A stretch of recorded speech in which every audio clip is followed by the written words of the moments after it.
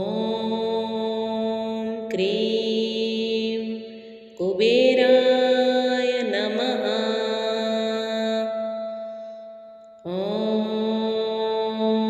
Cream कुबेराय नमः। ॐ cream कुबेराय नमः। ॐ क्रीं कुबेराय नमः। ॐ क्रीं कुबेराय नमः। ॐ क्रीं कुबेराय नमः। ॐ क्रीं कुबेराय